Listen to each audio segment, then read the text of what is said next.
Okay, we're going to make a start. It's 6:30, so if I could just introduce myself. I'm Rachel Stokehard, the Interim Chief Exec of the Greater Cambridge Partnership. Delighted to welcome you all here this evening. Thanks for coming out on such a hot evening. I thought I was going to be saying thanks for coming out in rain and thunderstorms, but actually it's just very hot, so thank you for making the effort. We've got quite a lot to tell you about this evening, so we're going to whisk through quite quickly, and then we have had some questions submitted that we'll take at the end, and then there's an opportunity to talk to us all afterwards and have some networking, a bit of refreshments at the end, and find out a little bit more about what we've been doing. I just need to do a couple of housekeeping things, so the obvious about mobile phones, if you can switch them off. There is no pre-planned fire alarm test arranged, so if the fire alarm does go off, we exit, we knock over Boris and head to that door over there through the cameras, and there's a meeting point directly outside the door that you see through there, and we should wait to be counted off. So, with no further ado, I'm going to pass over to Councillor Herbert as the chair of the Greater Cambridge Partnership to introduce what we've been doing, and then he will pass over to Councillor Burkitt, who's the vice chair, to say what we're doing. The theme for my contribution is the journey so far, but I'm also, by covering that, underlining the fact that it is a really important partnership. And it's a partnership not just of 3 councils, but also of 2 great universities, of our 3 communities, in the sense that we are interested in broader Cambridgeshire as well, and also just the businesses and the many organisations, including transport operators and all. So we inherit a city which I sometimes call one of considerable magic, but it's got a magic of an economy that's booming. And it's also got huge qualities of its environment and a love that is shown by all of the people who live here, that they want to keep the best features and look after the inheritance that we've got. So coming with those jobs and coming with that growth is the challenge of actually making it a successful and sustainable environment. So just to think about the jobs on the biomedical campus, the jobs in a number of parts of our area, and the combination of the fact that Cambridge and South Cambridgeshire are just almost indivisible as 2 places, because our destinies and our economies and our communities overlap so much. Trying to link those tens of thousands of jobs with existing residents, but also with the proposed settlements in the local plan. We are hopeful that the inspector in September, October will reach at least a statement about her view on the local plan. And the city deal, as it has been over the last couple of years, and the work that now commences, has to basically start with making us successful by linking people, homes, jobs and communities. In the process, the journey that the city deal has travelled has developed proposals which we will see later this month on the north of Cambridge in terms of Milton Road. That will then extend into improvements into Waterbeach and beyond. In the west, we have further work to do looking at on and off-road options for the A428, and similarly there's a need on the south in relation to a whole bunch of schemes, including plans for the 1307. So we have a lot underway. And there's nearly £20 million of cycling investment. There's a very large and ambitious challenge to come up with the right solutions for the centre of the city, some of which is covered by the project which we're jointly developing with the Mayor, to look at high quality public transport options both in the heart of a historic centre, which cannot take much on-road transport through its heart, as well as linking that beyond. So it is an ambitious agenda, as you can see from the behind Francis. It's about transport, it's about housing, it's about skills, and also about smart technology. But it's also this opportunity of working with the Mayor. And why is it the Greater Cambridge Partnership? Well, Francis will say a chunk about that, but it's a geography that fits within that broader geography of Cambridgeshire and Peterborough. It's got a clear identity. It's got a job to do because the government has tasked the city deal to spend up to £500 million, and it then it needs to link forward to thinking radically about, well, what's going to happen in the future, because we can do so much better.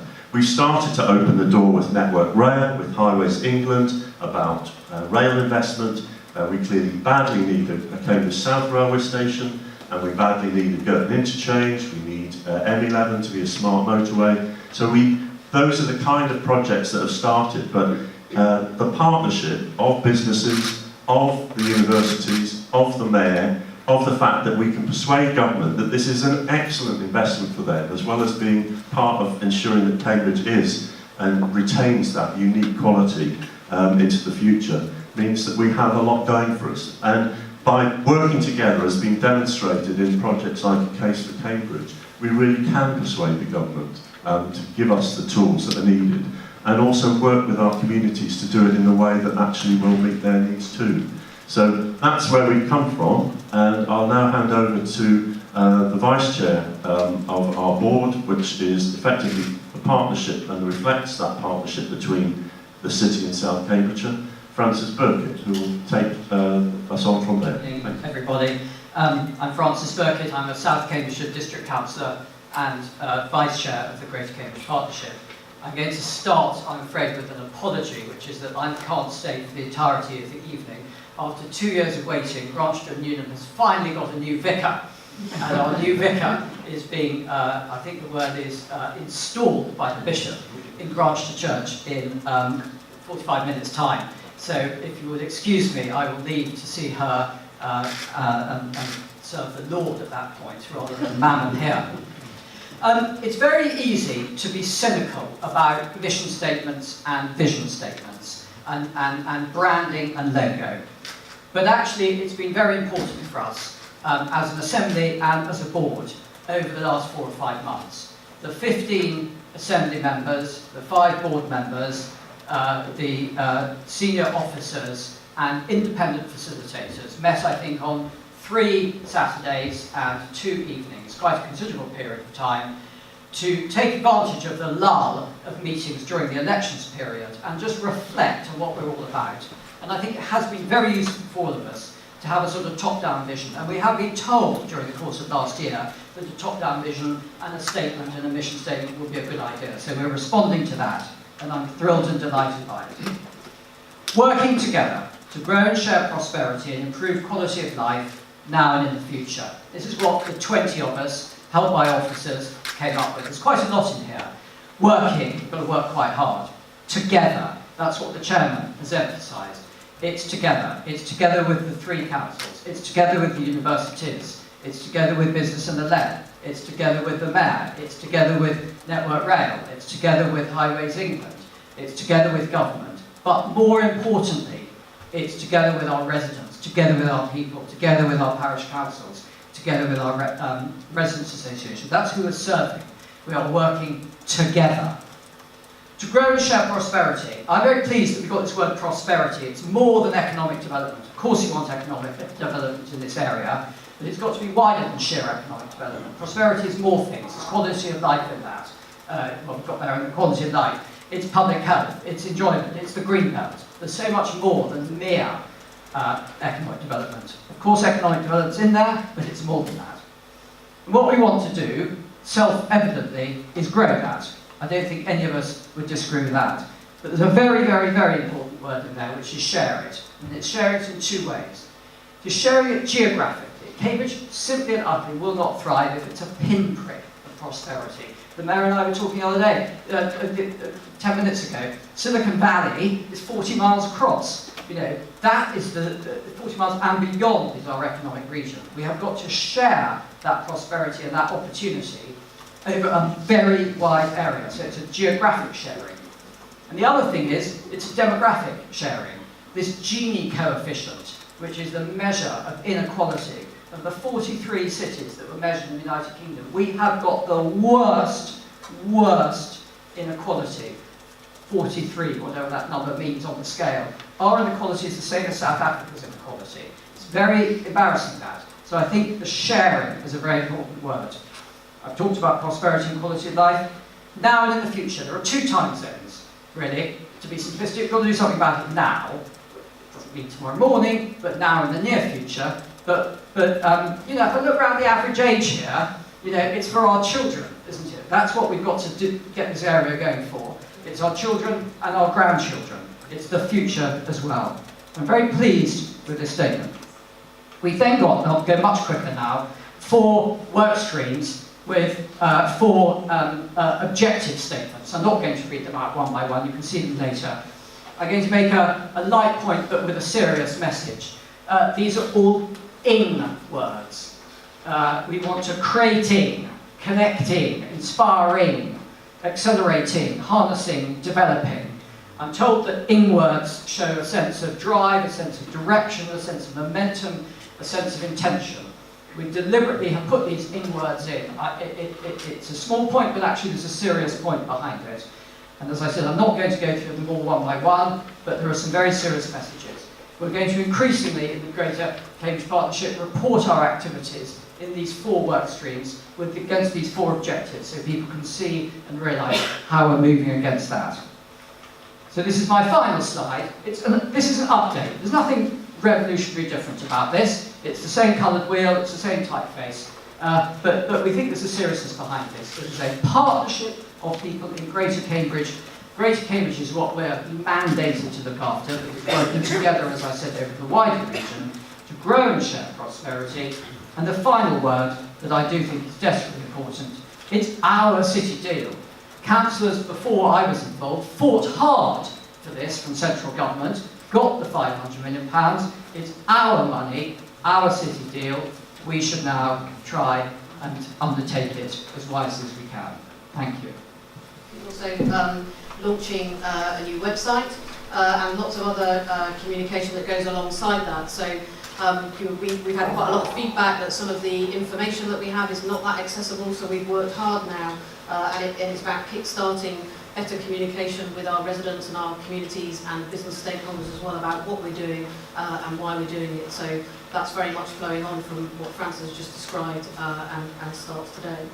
So we're going to do a quick update on the different work streams, and we're going to start with a bit more detail, and Lewis touched on some of these issues, but we're going to start with a bit more detail on transport, and delighted to introduce Chris Tunstall, who's the Greater Cambridge Partnership Transport Director, nearly fell back into the old language there, to just run you through what we've been doing and where we're going.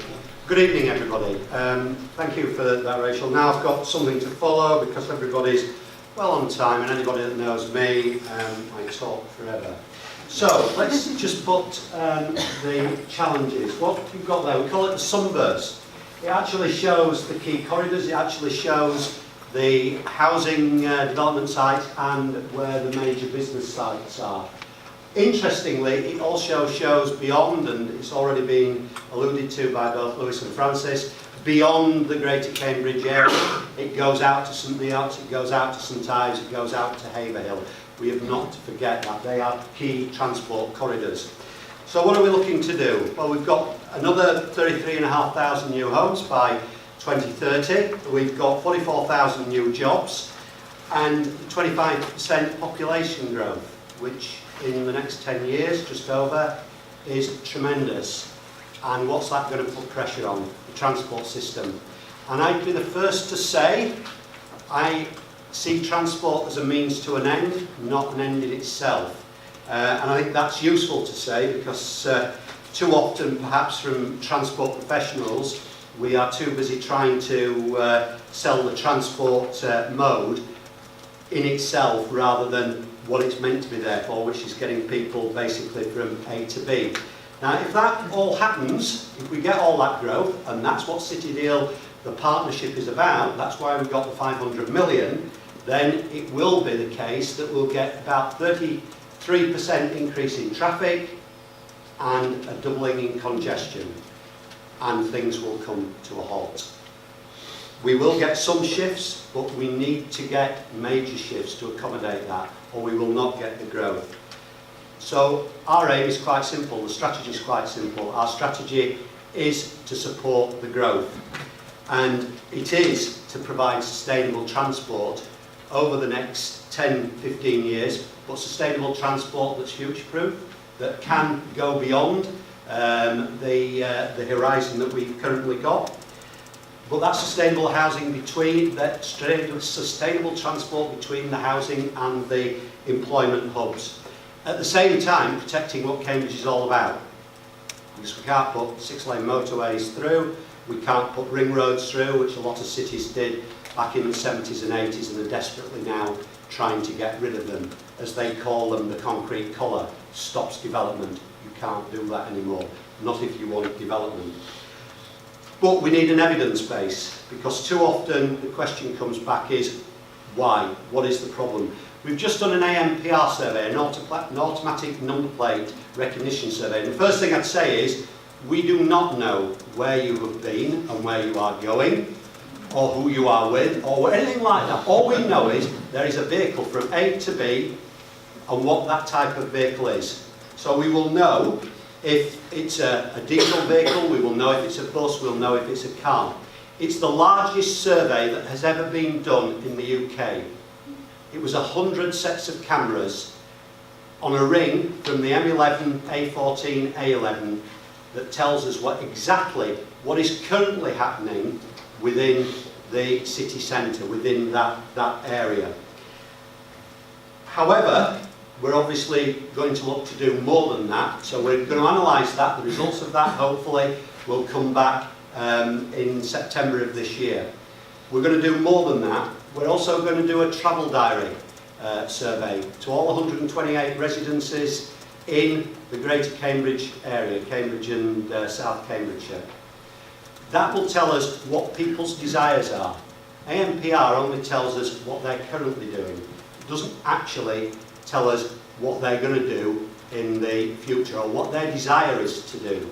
So we're doing that, and all of that will add into the mix.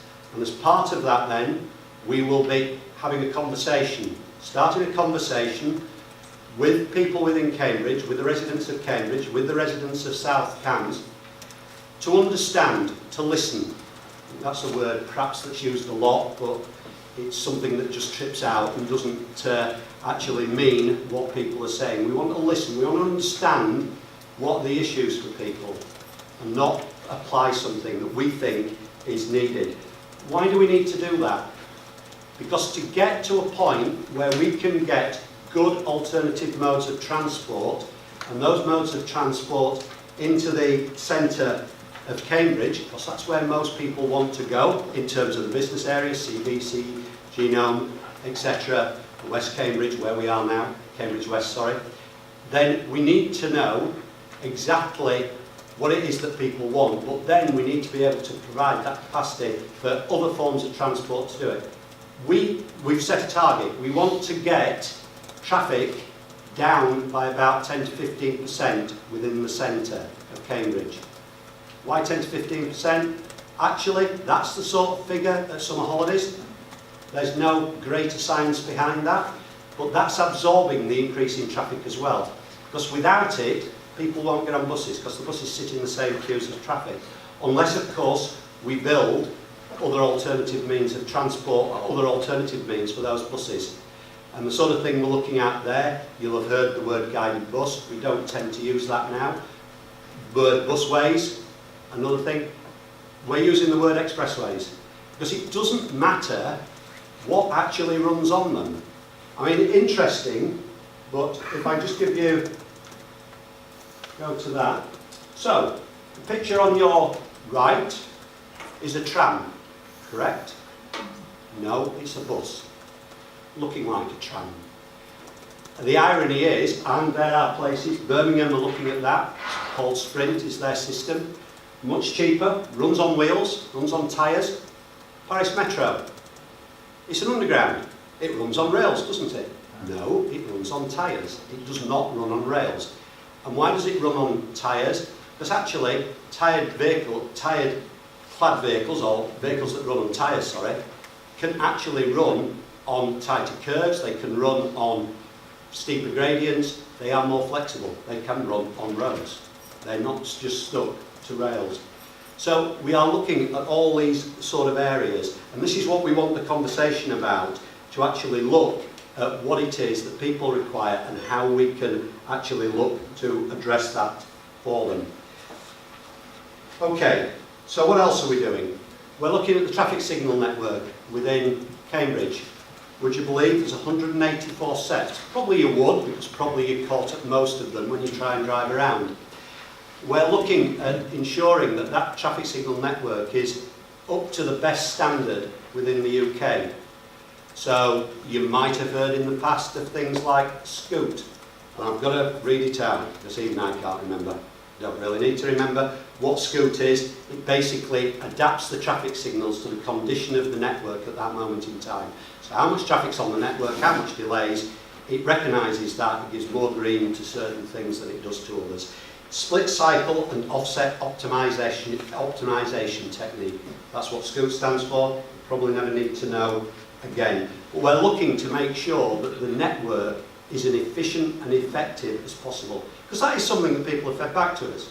Well, if we got the network more efficient and effective, then that would help a lot with the congestion that we've got. We are aiming to have the most efficient traffic signal network within the UK by doing this. It's probably we're one of the few cities that have actually done this to the extent that we're looking to do it. We're also, as was mentioned earlier, we're working with the Mayor and the Combined Authority doing a comparator study, because we've got to look to the future. Buses are easy to do now if we can get those buses into places where people want to go, and they're fast and they're reliable and they're good quality and the cost is right. But obviously for the future we can talk about advanced rapid transit, which I've got there. Someone could mistake that as advanced rapid transit. It isn't. It's a bus. But buses, and you will be hearing later on about ABRT, advanced very rapid transit.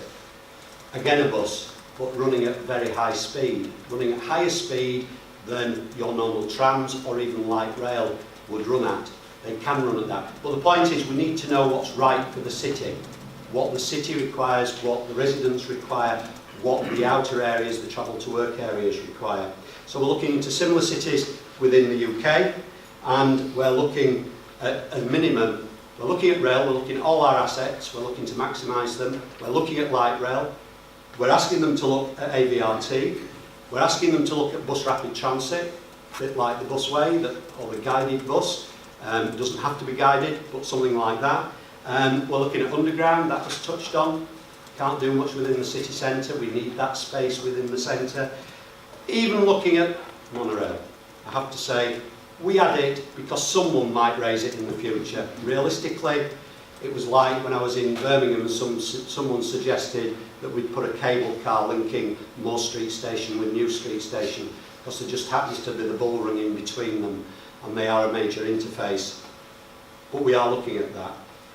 And we're looking beyond just the inner city, we're looking into the confines of the Greater Cambridge confines, but we're also looking how far beyond can this go, St Neots, Haverhill, St Ives. So what future work are we looking at?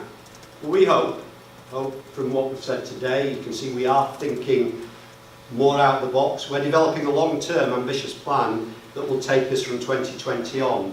We've already got a task and finish group, which is a combination of the board and the assembly, who are looking at transport and the future investment programme for transport. And that has already produced a proposition, and that proposition will hopefully be coming to the board in September and to the assembly in September. Doesn't mean that we're stopping what we're doing now. What it means is we're looking to future-proof. And as I said, if we build a transport corridor, you can put any form of transport that we'd understand as public transport, not cars, they're not allowed on there. Anything like light rail, tram, bus, whatever you want, it's a transport corridor, but it gets you closer into the centre. What we're looking to do is to accommodate the thousands of new homes, but have a transport system that's fit for the future and will successfully accommodate the growth, but at the same time improving the quality of life, because we could get something that results in that bit actually reducing significantly. We want a bold strategy. With that comes tough decisions, but it will be the key to our success for decades. And actually, I can't, Benazzoni, or the guy who actually, I'm a civil engineer, I should know, who actually developed the London sewer system, we're still using the same London sewer system 100 and odd years on. That was developed for the future, and that's what I'm hoping, and I believe we can have for the Greater Cambridge area and beyond with the city deal, the partnership work. Thank you very much. Thanks very much and good evening everyone. I'm a Cambridge City Councillor and I'm one of those who was involved in the original negotiation with the government for the city deal. One of the bottlenecks to sustainable prosperity and the quality of life in Greater Cambridge lies in skills. Matching supply with demand is important to both employers who need to fill vacancies and to young people making decisions about their future careers. Our focus is the local labour market for vocational skills and apprenticeships. Higher levels of investment in vocational skills is a national objective, but many of the obstacles to achieving them are peculiar to local economies up and down the country, and they need local action. Unlike other strands of the partnership's work, skills is a market. The partnership is not going to replace that market, but it is going to make targeted interventions where it could work better, and it's started doing something. To be functional, the market needs the right level of supply of good candidates and demand from employers willing to invest in apprenticeships, and we need more of both. We've so far operated on the demand side by funding an expansion of Cambridge Regional College's programme of work with employers to increase awareness of the new apprenticeship landscape that has come with the national levy, and to walk them through a training needs analysis to evaluate their future needs, encouraging them to consider investment where that's suggested.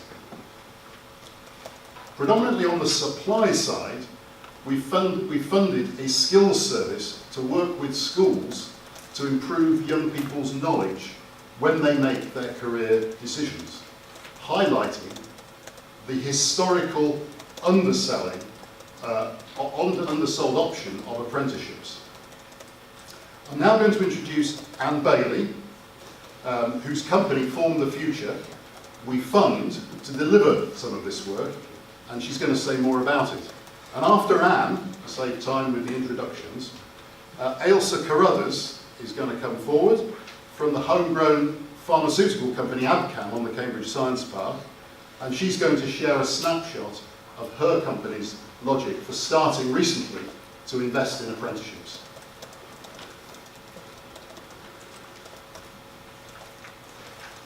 So the world of work is changing fast, and nowhere faster than in Cambridge and South Cambridgeshire. So how do we prepare young people for the jobs of the future? Well, we believe the best way is to get them face to face with the people who are doing those jobs. To do this, we've built a network of over 1,000 employers who are helping inform and inspire the next generation, supporting events, offering work experience, and providing apprenticeships. In the last 2 years, we've run 250 events in schools and colleges, 68 on apprenticeships alone. That's more than 3 events a week. In all, we've worked with 30,000 students, building a talent pipeline for Cambridge businesses, and starting those young people on a path to a successful future. But not only that, we also work with teachers and parents too. We need to change the outdated views. Apprenticeships have suffered a second-class status for too long. But right now, they offer some of the best opportunities for starting a successful career. Ailsa will tell you in a minute what they're doing at AbCam, but I just want to tell you about one student, Rebecca, from Cumberton. I met her at an event we ran last year. She was determined to do an apprenticeship, despite the advice of her teachers and her parents, who thought she should go to college and possibly even university. I introduced her to as many apprentice employers as I could, and I was delighted to see her at that same event a year later as an apprentice for dominant printing. So I'll now hand you over to Ailsa, who will explain how companies are investing in apprenticeships. So AbCam started looking into hiring apprentices back in April last year, and we're really pleased to say that we've welcomed 2 science apprentices to the business last October.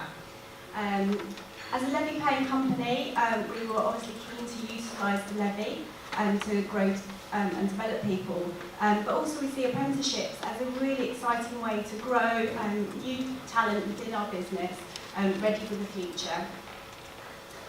Within our culture, our behaviours, and very much focused on the skills that we need for a successful company. There are some areas in our business where we do see higher turnover, and we look to apprenticeships to really be a way to address these, the aim to really hold on to that knowledge and experience within the teams for a bit longer. Since starting our apprentice journey, we have had some challenges along the way. Some managers are apprehensive about taking an apprentice on, and maybe what impact it will have on their team's productivity. We can really reassure them, because actually so far we've had a really fantastic experience. The managers of our apprentices are really sort of blown away by how dedicated they are, how quickly they've integrated into the team, and how productive they are in a very short time. It's also given existing staff some really lovely opportunities as well.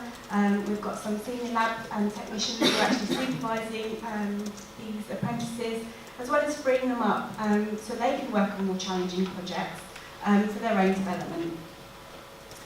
Finding talent can be challenging, especially as going to uni is very much the focus of a lot of schools and students still. We've been lucky enough to work with Anne and attend some careers fairs where we can really talk directly to the students and really be part of that promotion about the benefits of apprenticeships and how they can be a good alternative to going to university. Due to the success, we're actually recruiting more apprentices now, and also looking to utilise our levy and to upskill our existing staff as well. I'll hand you back over to Tim. Thanks very much to Anne and Ailsa. Since 2014-15, apprenticeship annual starts in Greater Cambridge have risen to over 1,500, which is 240 along the way to the 420 additional that are expected over 5 years. We intend to help this specific target to be met, but we see our wider aim as promoting the effectiveness of the apprenticeship system locally and ensuring it is a tool to include those who would otherwise not get to participate in the Greater Cambridge growth story. We want to be sure the system meets the needs of the strategic sectors which are driving and facilitating this growth, such as technology, life sciences, including companies like Ailsa's, and construction, which obviously enables the growth, and also the needs that exist in the caring services. The pressure for homegrown talent is, after all, only likely to grow in a post-Brexit world. Our future work will include developing a comprehensive model for an apprenticeship brokerage service between employers and candidates, connecting the one with the other, working something like a specialist recruitment agency. We're also considering situations where smaller companies can't individually make programs of training viable through local training providers who need a certain number for them to run. and they may need help to match up and aggregate their needs, or even where strategically important programmes might need pump priming to get started. And we intend to assess transport provision for apprentices who have to get to their college or training provider, and to consider whether this is an obstacle to some young people that justifies extra help. In these lines of work, we're always very conscious of the need to improve data and information about opportunities and about trends. That's both for the smooth running of the skills market for the participants who need to know about the landscape they're in, but also for us in the partnership to target our interventions effectively. We're committed to the value of pulling this work together around the actual needs and challenges of Greater Cambridge specifically. We're conscious that it must be knitted together with the main local actors in the skills market, the employers, the training providers, and the young people. We're also keen to work closely with the many other partners and stakeholders who play a part in this very complex jigsaw picture over a bigger geography. So to conclude on skills, I hope we've given you a taste that enables you to see that for the partnership to get the skills strand of the city deal right, will contribute to a genuine win-win for more fully including and drawing on the talents of the area's young people, and for assisting the success of local employers. Thank you. Thank you, Rachel. Good evening, everybody. I'm here to talk about accelerating housing delivery in homes for all. We have already heard tonight about some of the other threads related to the ambitions for prosperity. We already have a strategic vision for growth. That's contained in your two local plans for the area. And those talk about allocations for some 44,500 homes, not only to 2031, but beyond, and the jobs that we also know are critical to it. Chris has touched upon the consequences for population growth, but this is a vision of national significance, seeking to secure shared prosperity, consistent with where the partnership vision is evolving. That strategy, we know, requires coordinated delivery, which we're hearing about. Everybody in this room, I'm sure, is fully conscious of the links between, and the successful links between that delivery, which will require not only the employment opportunities, but as Tim has just spoken of, the skills to support it, and transport and housing alongside. Chris has spoken about getting people from where they live to where they work and where they want to spend their spare time as part of a quality proposition for the place. Where they live and the homes that they live in. This is about a link not just between growth and transport or growth and skills, but in this part of the world more than anywhere else, with the equality and affordability issues that have been touched upon. Growth with a broad range of housing choice to deliver it. We've already, and I hope you're starting to hear about and understand the role, the unique role of the partnership with others in the delivery of that. Building upon, certainly from my perspective, building upon the support for strategic long-term planning that the partnership is already engaged in, working with others, trying to think ahead to 2050 and beyond, and sponsorship of strategies about thinking of the quality of the place and the unique qualities of the place and the way that we move around it and the spaces within it.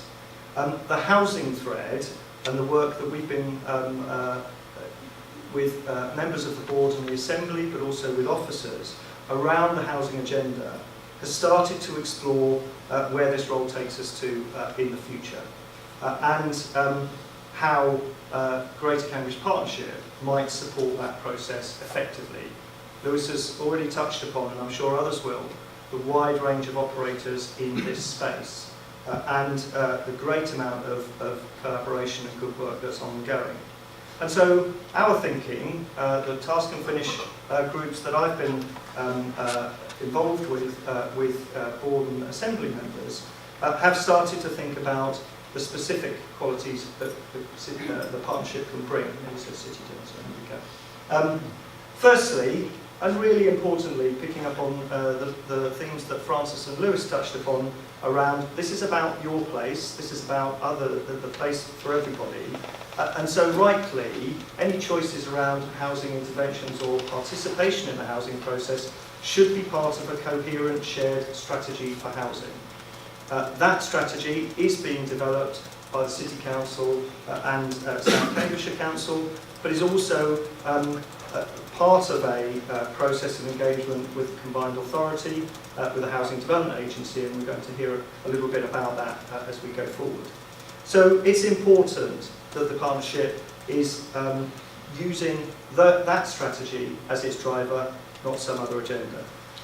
Secondly, and perhaps more thematically, in considering the unique qualities of the partnership, its access to funds, and indeed the way that it can play an agile role in that process, the Task and Finish group started to try and consider ways in which we might add and complement and support others in the provision of housing, not the easy stuff, not the greenfield sites, not in South Cambs the 5-year land supply sites, potentially, not easy, but they're certainly not difficult for the development industry to deliver, but in the sites that pose challenges, in the areas where brownfield development or the challenges of delivery or development viability impact the capacity of development industry or other partners to secure good, new, affordable housing, but housing choice for everybody.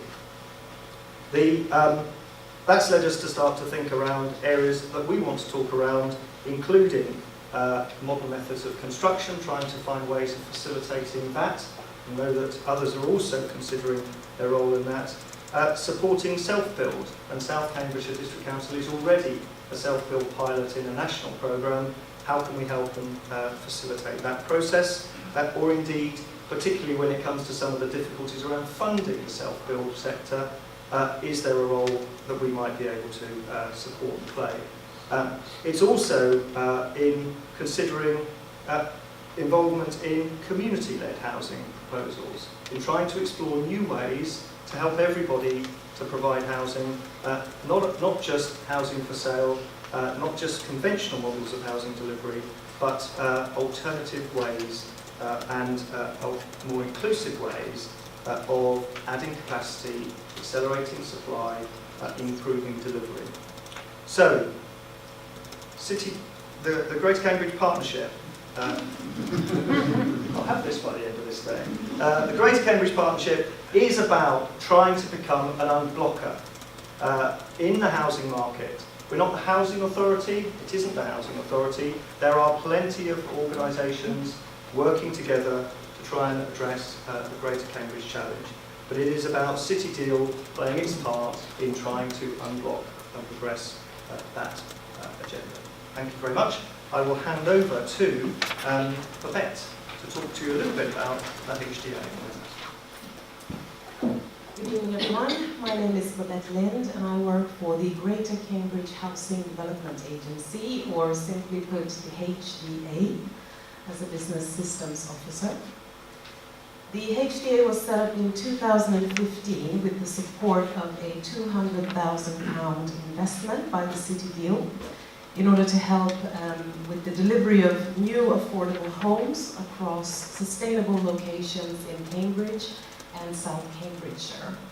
Now, this is a core part of the City Deal's ambition to ensure economic growth and quality of life for residents, and in turn supporting local businesses and organizations. Now, the aim of the HDA is to work on schemes to deliver at least 250 new homes per year over the next 3 to 4 years. And we aim to do this by working with local authority partners, private companies, and other organizations across the housing sector.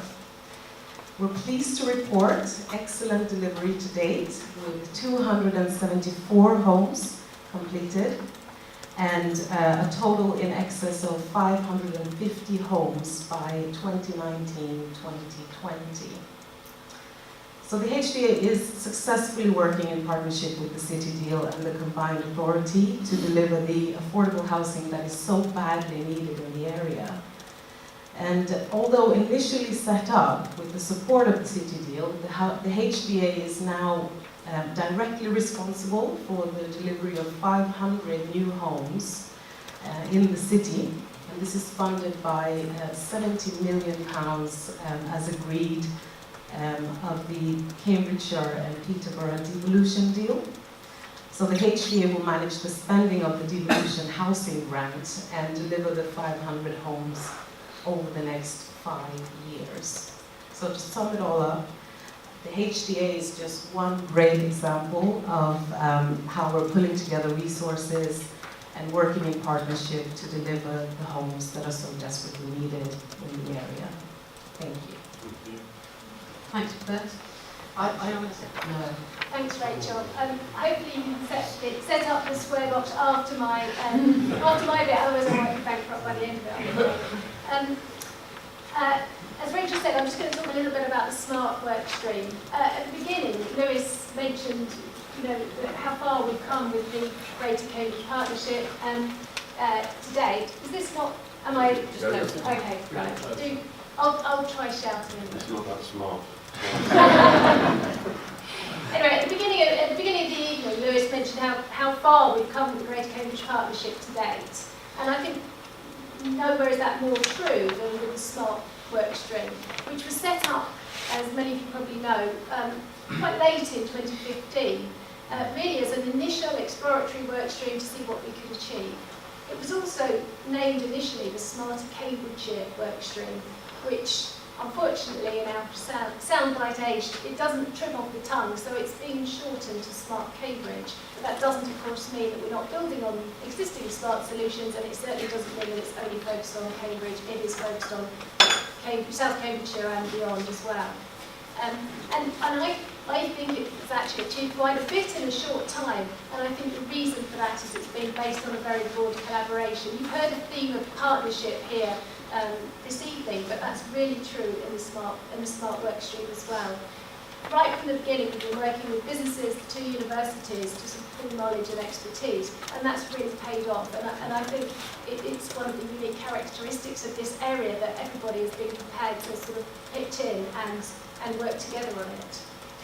Initially, the primary focus has been on transport-related challenges, but now we are starting to look much more at the wider picture, looking at, as we go forward, the interrelationship between, for example, digital connectivity, infrastructure, energy, water, how that all plays out together, opportunities in relation to new communities. And really, how are we going to be living in the 2020s, the 2030s, and beyond? I suppose I just want to pick out these two main sort of themes that we've been working with to date in the work stream. First is about harnessing the power of data to provide better information, both for the short term, for example, for the travelling public, but also to underpin long-term solutions to make sure that they're future-facing and they give us sustainable solutions. We've also been looking to investigate, pilot, and where we can test emerging technology and explore innovative solutions, so that the solutions that are coming from the Greater Cambridge Partnership, you're not going to bankrupt me after all, they really are future-facing. They are, as Chris mentioned, they are the stewards of tomorrow. It doesn't have quite a very good ring to it, but really to make sure they're future-facing solutions. We're not actually looking just to the past, we're also looking to make sure that we've got long-term solutions. As part of that, many of you will probably have been aware that in March at the Microsoft building we launched the Intelligent City platform, which is in essence a data hub that's bringing together a range of data sets, combining real-time and other data, along with an exploratory, if you like, experimental sensor network. And We've already seen some tangible outcomes flowing from that. So we have real-time data now going into travel planning travel planning apps. We have a new type of air quality sensors deployed around the area, and we also have a number of SMEs and some community organisations involved in a challenge programme around Internet of Things using that new network. And going forward, we've got more to come on that as well. We're going to be making more data sets available to businesses, to developers, and to communities to be using. And we're also going to be, for example, using the real-time travel information in the travel app that's due to be released later this year. But we've also commissioned some work into emerging technologies, and you may have seen this week. We've published, there have been 3 reports published, very much looking at how the future, how digital solutions can help to provide solutions for transport going forward. One of those has been about smart ticketing, and there's 2 others which are looking at, which are studies looking at how, for example, things like autonomous vehicles can provide future public transport solutions. And at this point, I'd like to hand over to Professor John Miles from, well, I'll let you introduce yourself.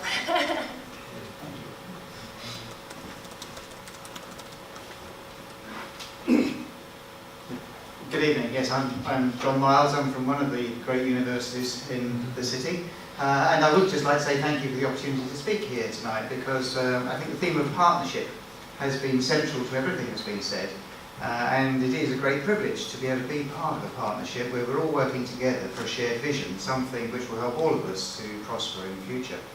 So that's a great thing to be able to be a part of.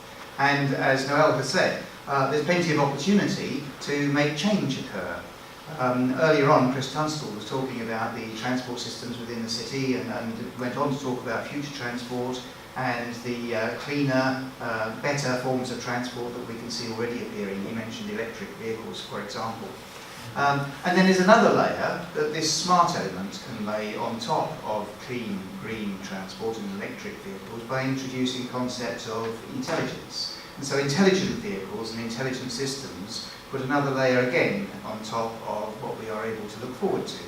And that really opens the door to many, many things. And it's an interesting observation when you start thinking about what could be in future with a blank sheet of paper. You have to go back to the beginning and ask yourself the question, why do we do what we do now? And we all complain about these traffic jams in Cambridge. But if everybody thought so badly of getting in the car and going into work and sitting in a traffic jam, then they wouldn't sit in a traffic jam. So you have to ask yourself the question, why do people sit in cars in traffic jams? Because it's not a very attractive thing to do. And the answer is probably because of all the options open to them, they consider that to be the best. It is the best, or it is the most convenient. And so they get into the car, but then they sit in the traffic jam. That's a downside, but it's worth it because everything else is worse. And that gives us a clue, which is, if we really don't want people to get into cars and travel into the city and jam the roads up, then surely the challenge for us in this day and age is to use this wonderful technology that's becoming available to us to provide a public transport system which is simply better than taking the car. And so I think that defines our task. Can we deliver a public transport system which is simply better than taking the car? Because if we can, then we can move to a position where not all of those people jump into their cars, most of them actually jump onto the public transport system. And as a result, those vehicles that are left on the road are much fewer in number and all of our roads work much better. So that really is the objective for me. Can we use this new technology, these autonomous vehicles and these intelligent systems, to produce something which actually for the community is far better than us all jumping into our private vehicle and getting in each other's way? Well, we don't have long to go into that this evening, so I think the short answer is yes, there's huge potential, both for small, agile vehicles on short journeys, and one of the reports that Noelle referred to looked to the potential use of small pods over short distances within city centre areas or on campuses. And the other report looks at a much more far-reaching, even sub-regional transport system which allows us to perhaps connect people in the new developments far outside Cambridge, Camborne and beyond, so they can live in one place and still come into Cambridge and work in the other place without clogging up the streets. And that's the report which was referred to as the Advanced Very Rapid Transit System, AVRT, which has just been published. For those of you that are interested, there are a few hard copies of this, and I'll be happy to talk about it afterwards. Suffice to say, between small, agile vehicles and these larger, faster vehicles, there is a mix of transport systems, I think, available to us in future within sight of the next decade or so, which can really transform the way we deliver transport in Cambridge and really perhaps deliver that public transport system which is really more attractive than the car. If we can achieve that, then I think we've done something really remarkable. Thank you.